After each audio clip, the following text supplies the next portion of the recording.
said, it's about matching up the right processes and the byproducts of one being able to support the other. But from a city planning point of view, I think to me, what it means is when you go into a community like that, and because you could maybe recycle gray water, or you could do this, then you can downsize infrastructure that a city has to put in and it has to maintain, where you're just not creating waste, that you get this input and then you have this waste product that you have to deal with.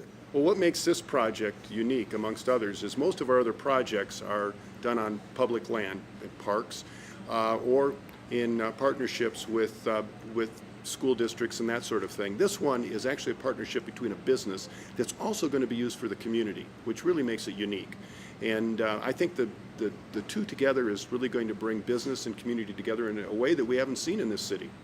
There's a couple things that excite me most about the project. The fact is that it's redeveloping a part of town that desperately needs that. I mean, it's going to change that part of Colorado Springs forever. And that's part of what our foundation is all about, is changing things in a good way forever. Growing our community in a better way, and really focusing on bringing people together in the neighborhoods that we live in, and going to every single neighborhood of this city that's such a wonderful place to live anyways, and just bringing people together in those communities and bringing ourselves together as a community. I think that it really has the potential to do that.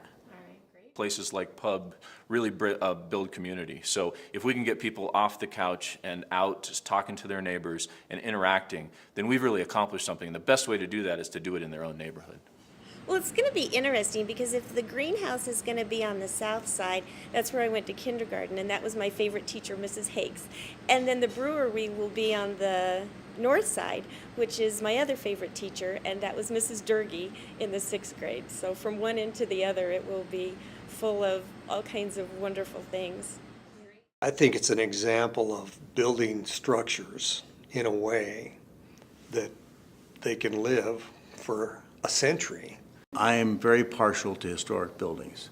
If that building has significance to you, how much significance will it have to your children and your grandchildren? And what we've done when we do a restoration, we've added another 100 years to the life of the building.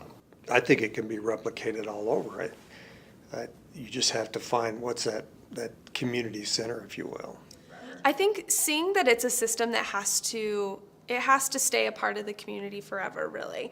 It's not the type of building that you build and once that business leaves, it can't be sustainable anymore. And so I think being a part of the businesses that are going into this building and being a part of the community itself and how it influences the community and how it brings together people is a really important way of getting involved. And I'd love to go back in 10 years and see that this pub or this brewery and all the offices and everything is still working together in this relationship. It'd be really exciting to see in the future. Would really fit in very, very well with the mission of the authority, to basically take an existing historic structure, for that matter, and really reuse it in a way that was going to benefit the neighborhood, benefit the community, and hopefully spread throughout that whole area in the south end of town and really start a whole revitalization. So we think it's fantastic. I guess I could say, knowing the people that are involved with the project, Mike Bristol, Joe Coleman, Jim Fennell, they're just great guys to work with. They've been so upfront with everything they want to do down there. And it's really nice. I mean, Urban Renewal, we classically work with a lot of developers who obviously have a lot of self-interest in mind, and the main goal is to make money. This team seems to be more and more interested in developing a relationship with the neighborhood and really bringing back that area. And that, to us, is just really, really exciting. And we're pretty happy about that. So couldn't be a better team to work with. I'm a Colorado Springs native, so I'm born and raised here. My family's been here since the 1890s. To me, it's about repurposing a community. I think we can't afford, as a city, we can't afford to keep just growing, because then we have to support all that infrastructure. But to me, it's the repurposing of the old and turning it into something new. That's what excites me.